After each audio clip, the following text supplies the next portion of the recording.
Hey class, welcome to another week of professional business presentations.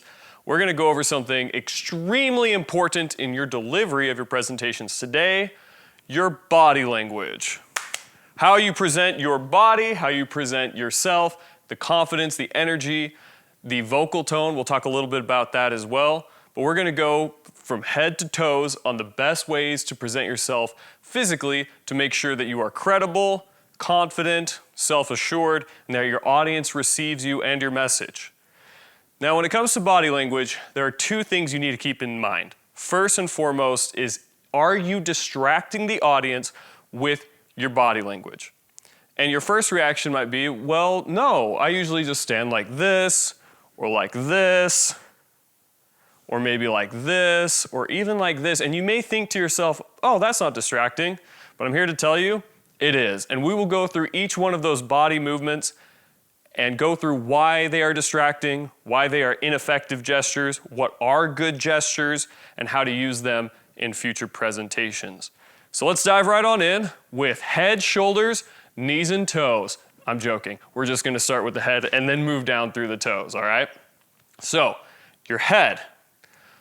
You want to be turning your head towards your entire audience. So if it's just a panel of 3 or 4 people in a job interview, or if it's an audience of 10,000 people at a TED Talk or something like that, you want to be using your head to turn and look while you're speaking to each of your audience members. There's something called the 50-person point, where for every group of 50 people, you look in the center of them, and the audience feels like you are looking at them directly.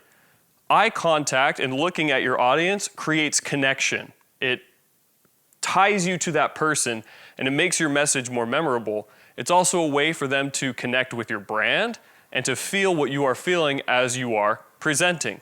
So that's that rule, is for every 50 people you want to look in the center of them and look through. So that's your head and that's your eyes. On the subject of eye contact, we want to be doing a little bit more eye contact than we think is comfortable.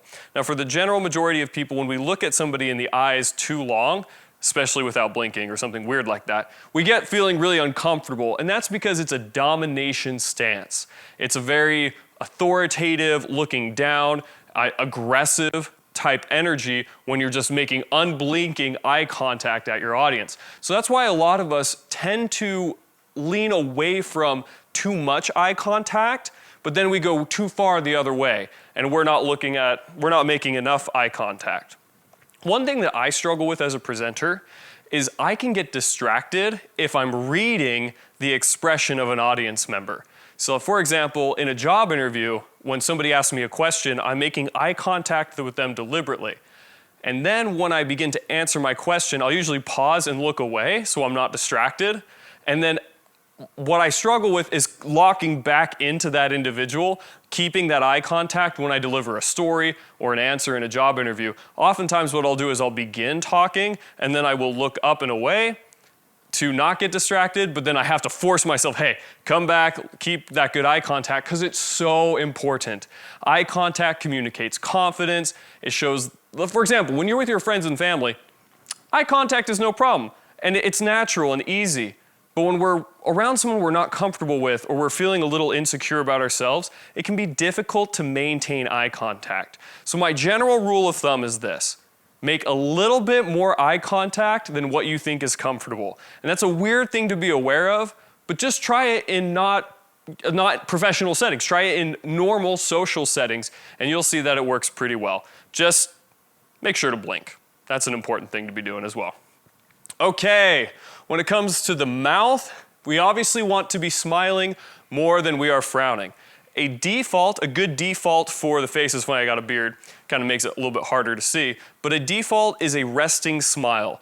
So what that means is your eyes are lifted a little bit. You know those fake smiles where, people have their, they don't smile with their eyes, so it's just like this. And it's just creepy as all get out. It's like the Joker from the Batman series, no, we don't want that, obviously. So what we want to do is we want to smile with our eyes. They kind of squint a little bit, and the side wrinkles here pull up. You can tell an authentic smile, not by the mouth, but by the eyes. And so we want to make sure that we are having that that type of relaxed smile as we are generally presenting, okay? That doesn't mean you have to be like this the whole time while you're presenting, but especially in your introduction, you want to show your audience that you're excited to be there. So just a smile at the gate. Hey everyone, my name's Charles Mace. I'm really excited to be here with you today. And that upwards positive energy, that excitement is really going to help your audience mirror you. Oh, we got to talk about mirroring, because this is one of the most important parts about body language.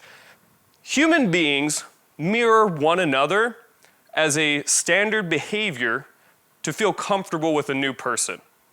So you may or may not have heard about this in interviewing or interactions with others, but generally when you put two people who don't know each other and are trying to get to know one another, they'll begin mirroring each other's body language. So if one person is standing like this, the other person will subconsciously do the same thing. They will mirror that person.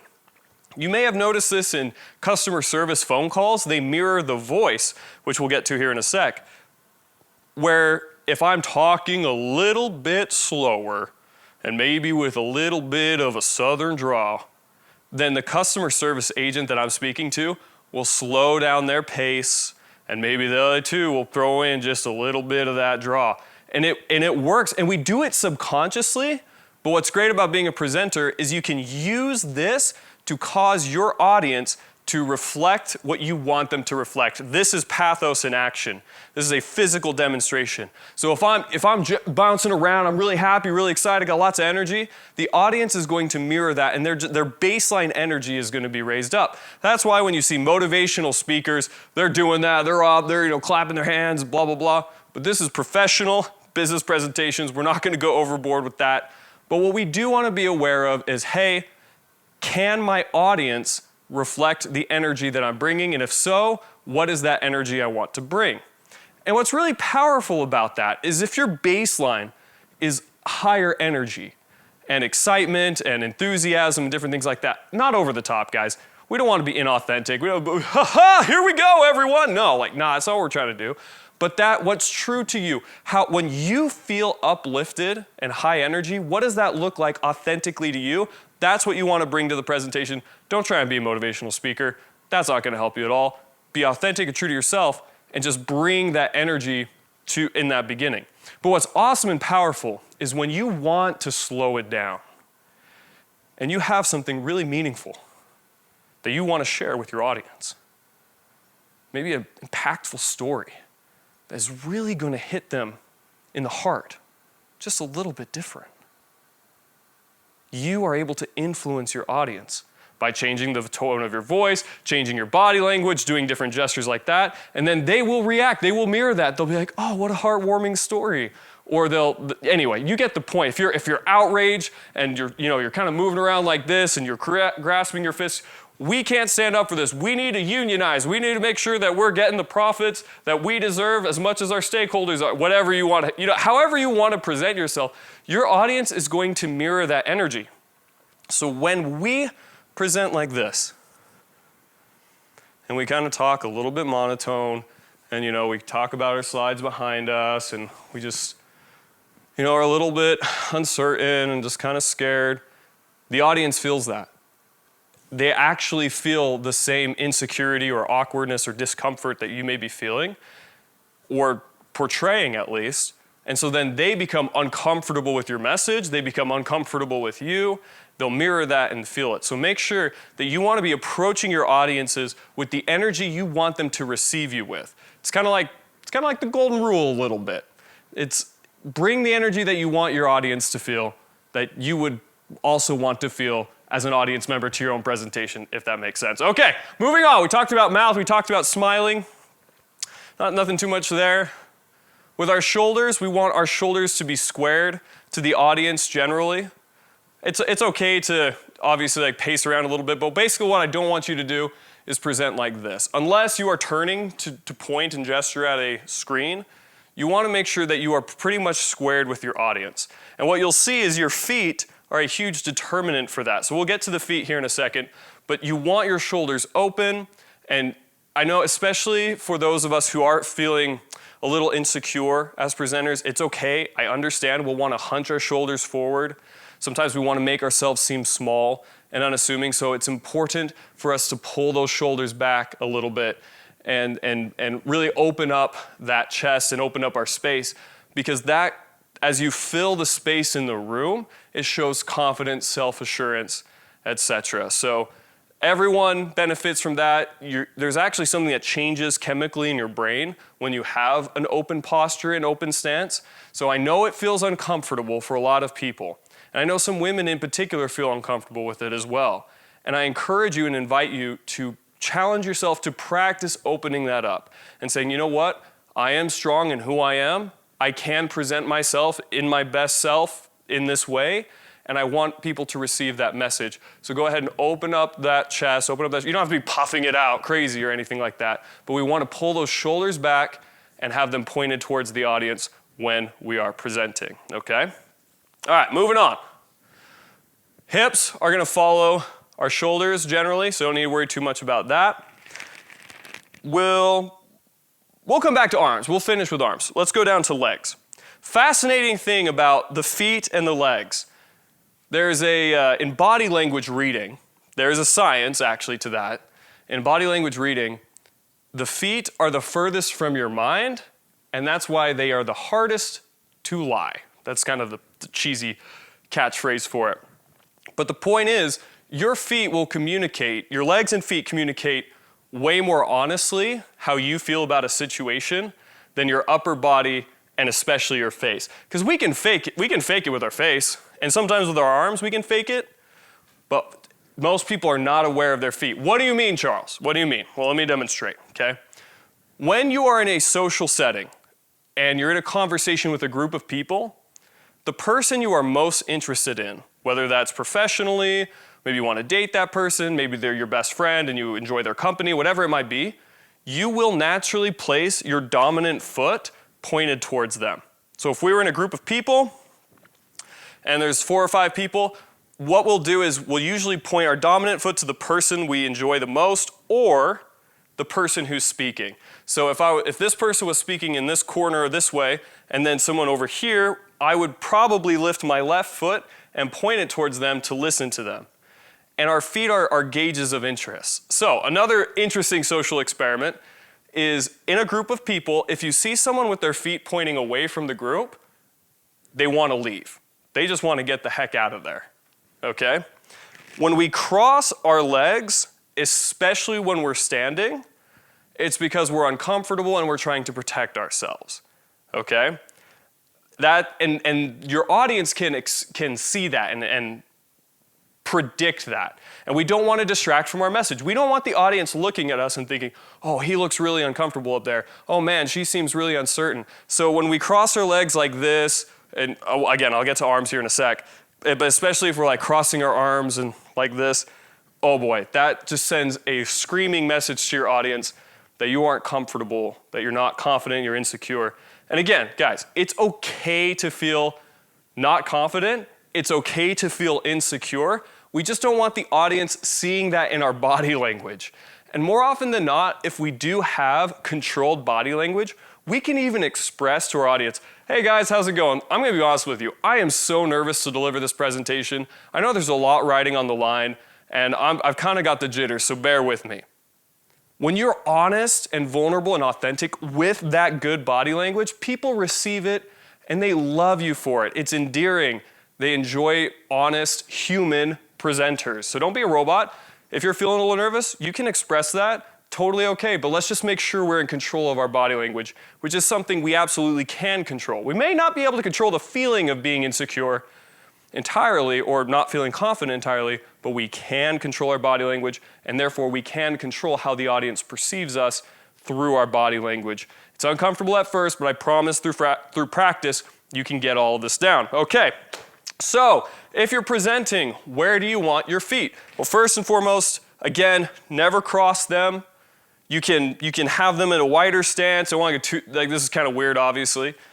But straight, close together, seems a little tight. Shoulder width apart, that's what you want. And generally, I lean when I talk and when I present. I kind of like load my weight into one hip a lot of the time. That's fine.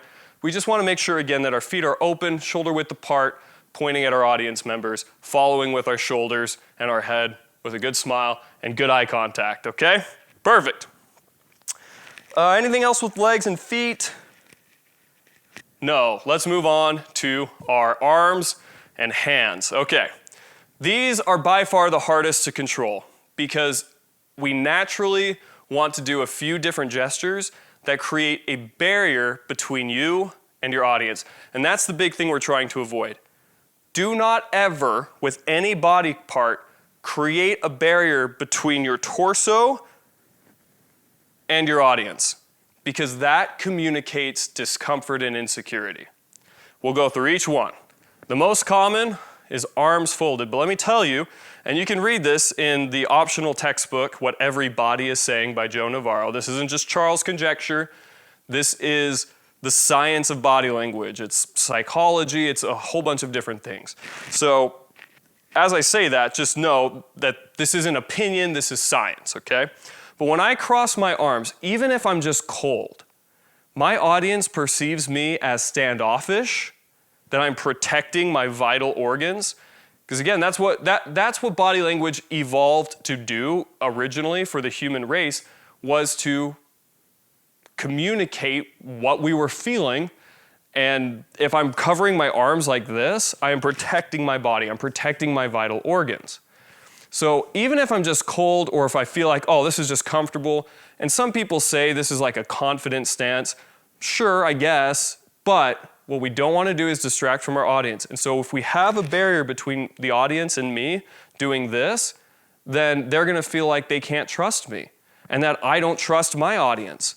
So if I'm just presenting like this and going back and forth and talking and presenting, it just communicates closed offness.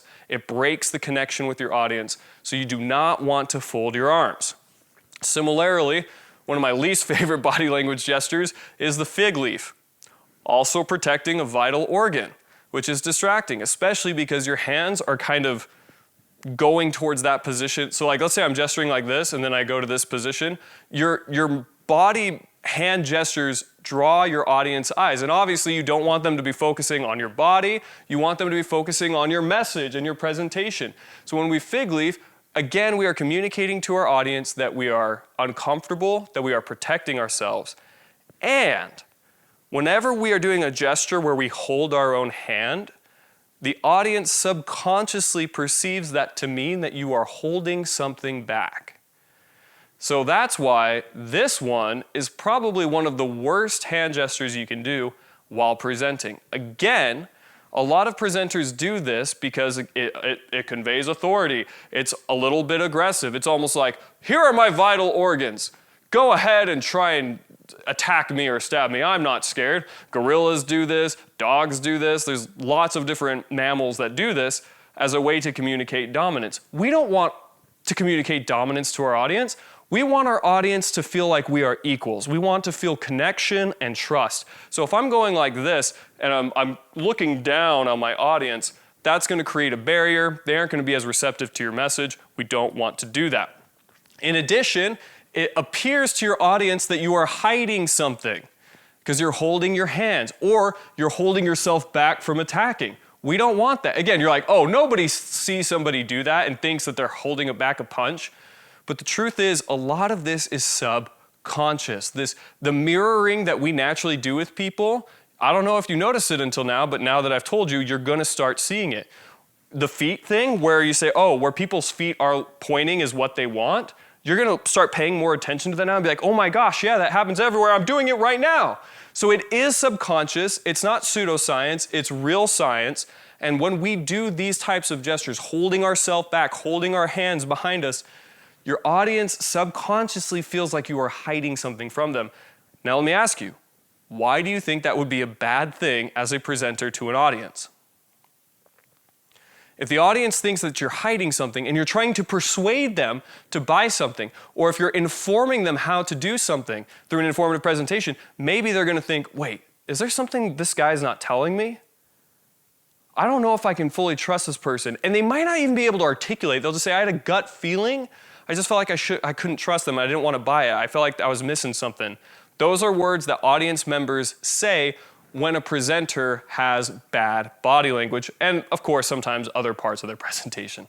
So that's why it's important. Don't hold your hands behind your back, don't hold them in front, don't cross them over. The other most common gesture I see students do is this, okay?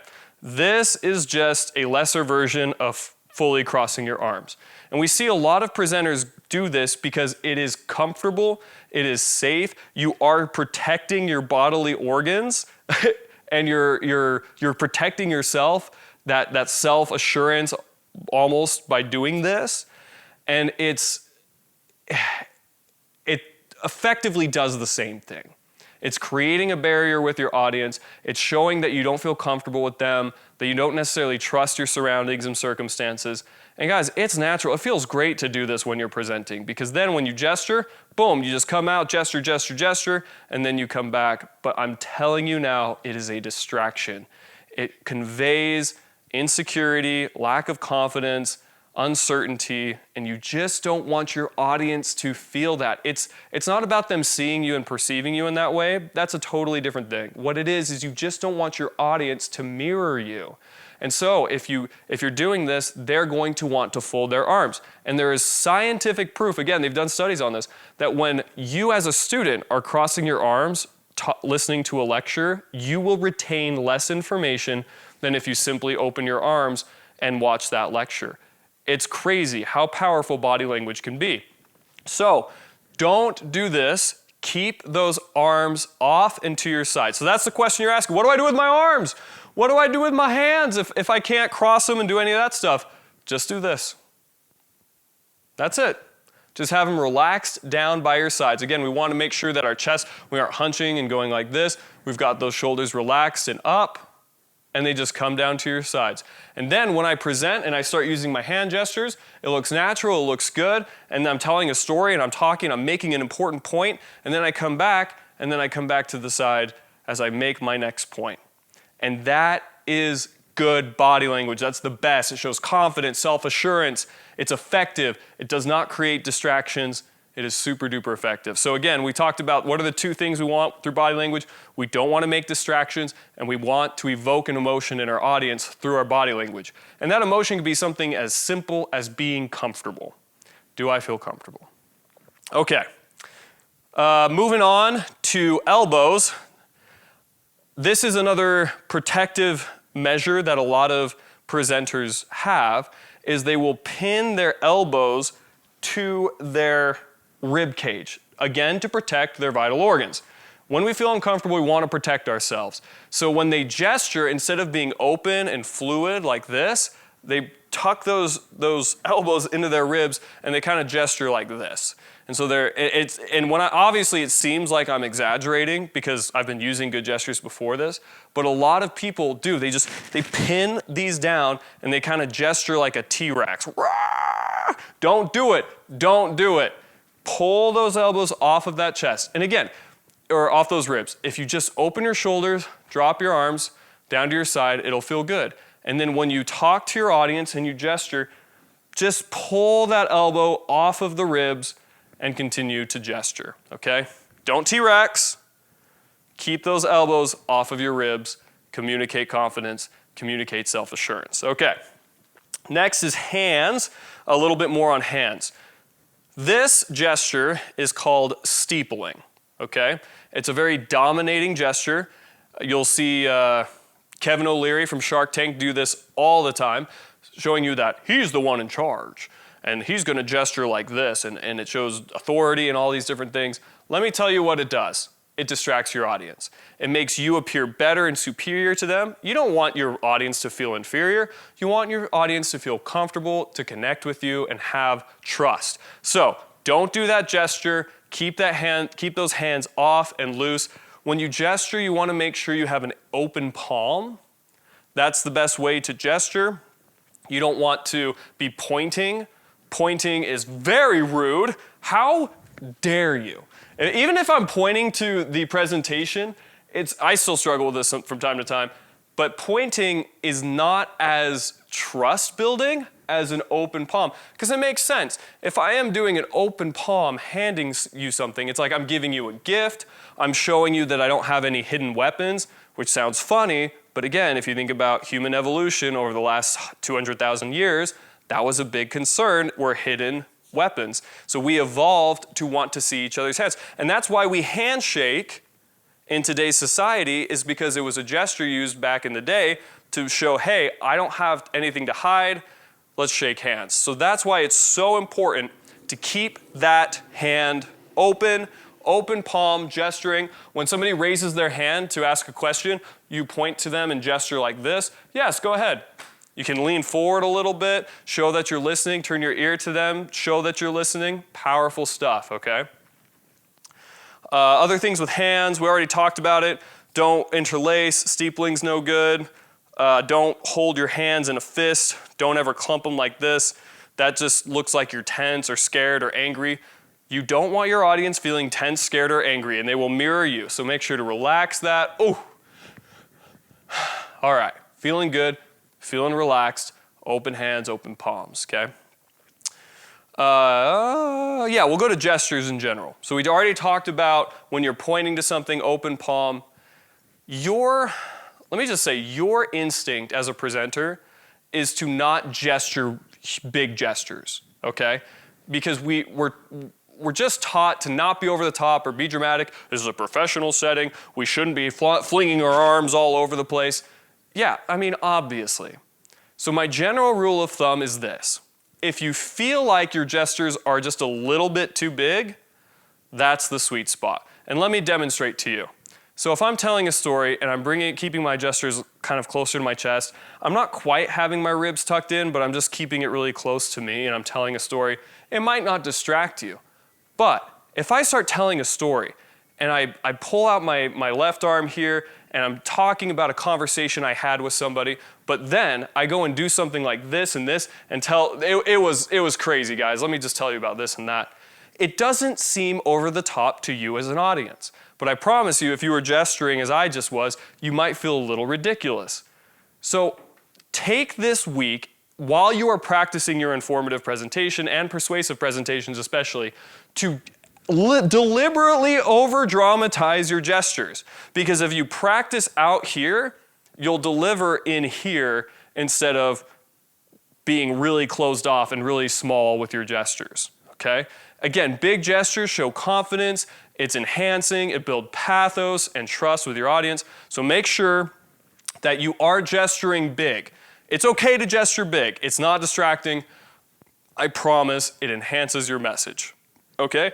Boom, boom. I take a step, I move forward, I come to the side, I look over here. Great question. Let me show you how that gets taken care of here. I'm taking what somebody offered me in the audience, a question, I'm holding it in my hand, and then I'm putting the answer here. Those are like really nuanced things. I would love to teach a 2000 level of this course because we could get into some super specific stuff like that, like how to use hand gestures to tell a story. We're not going to get that crazy with this. Basically, I'm trying to help you remove all of your distracting body language and how to focus on good body language. But if you wanted to get into some more advanced stuff, I'll give you another one. A really good one to do if you have glasses is to take it off when you're about to say something extremely important. I don't know what it does, but again, it's scientifically proven that when there's a bunch of people in a room talking and they're kind of like talking over each other and you're wearing glasses, when you start to talk and you take off your glasses, people are more likely to stop talking and listen to you.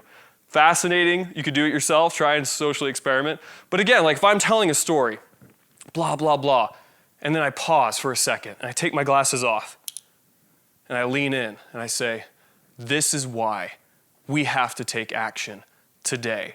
And then when I finish talking, I put the glasses back on. Boom. I don't know why it works, but it just does. Audiences are receptive to that. So those are just like some fun little nuanced things that you can do. We could dive into a lot more. But basically, when you are telling a story, you can just basically do this motion. When you're pointing to a screen, just gesture like this. Don't T-Rex. Keep your feet pointed towards your audience. Keep your shoulders pointed. We want that uplifting smile, or mostly with the eyes, less with the mouth. Obviously, a good smile at the beginning and at certain parts of your presentation are awesome, but we don't want to be creepily like, fake smiling. We don't want that. We want to be authentic. And again, our audience will see right through us if we're not. So bring in that presence, that positive energy when we're gesturing. Be mindful of the energy that you're delivering with, both in body and in vocal tone.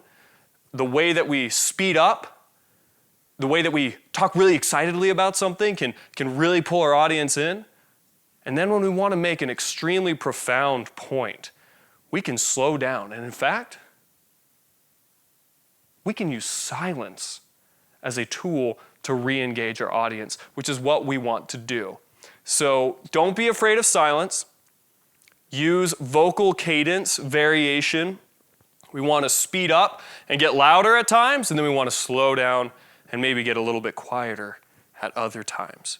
So good, we want variety in cadence and how fast we talk, and we want variety in volume, and that's key. That's a really important part. We don't want to be monotone, talking in the same tone the entire time with the same speed of talking, because very quickly your audience will zone out and tune out. No. We can pause. That's another thing we need to be aware of with verbal graffiti. We use to fill the space because we're afraid of silence, because we might think that the audience assumes that we don't know what we're talking about. Totally wrong. Because I can use silence to cause the audience to re-engage. Because have you ever been in a loud room, like at a party or something, and then it's just one of those strange phenomenon where everybody stops talking at once while you're telling a story, and then everybody can hear your story? It's kind of like that. So when I'm talking in a fast cadence, blah, blah, blah, blah, blah, blah, and then I stop, it re-engages attention. And even if I actually am just thinking about what to say, if I filled that space with, let me see, it's not going to have the same power or same effect as if I just said, blah, blah, blah, blah, blah, blah. Increase of 14% profits over 5 years. You know what I'm saying? So trust silence. Do not be afraid of silence. Silence is totally okay. You can take a 10-second pause of silence and people won't think it's weird, I promise. You can even see this in TED Talks. You can see this in other professional speakers or presentations where they will pause for a long amount of time, and that's totally okay. Way better than filling it with ums, ahs, likes, just, so's. I struggle with so. I often use so. I'm trying to reduce that for me. So even I, a professional business presentations professor who's been teaching this course for years, who has given over probably 600 professional presentations, I've taught over 3,000 classes, I still struggle with using a bit of my verbal graffiti. There are still times where I don't have as much vocal inflection and cadence variation as I would like. And sometimes I still catch my elbows drifting in, and it's okay. We're all improving, we're all working on it, trying to do better each and every time that we do it. So be aware of that body language, be aware of your voice, and you're gonna crush it. Use this informative presentation as a meaningful practice to you. Quick side note, I've often been asked, do all of these principles apply to interviewing and other social situations? 100%. So if I am at a job interview, I never want to create a barrier with my arms. If I'm sitting at a table, I want my palms open, or at least like this, because if I have them down, we didn't talk about this. The palm down gesture is an extremely authoritative, dominating, aggressive gesture. That's why there were some fascist regimes who used it, in specifically the Nazi regime, who use it as a sign of dominance. And so you don't want to use downward palms. If you're telling a story and you're going like this or something like that, don't do it. Flip that palm up. We want to make sure we're open, inviting, we aren't hiding anything, and we are equals with our audience. So those are just some other things. Don't palm down, palm up. Glad that we didn't make that mistake. All right, moving on. So we talked about the feet, we talked about the legs, the hips, the torso. Don't cover yourself. Job interview, social circle. Keep those arms open. Keep those ribs or those elbows pulled off of your ribs. and you're going to feel more confident. Your audience is going to receive your message in a better way. They won't be distracted, and you will be overall a much more exceptional presenter of yourself. So with that, good luck. Can't wait to see what you do.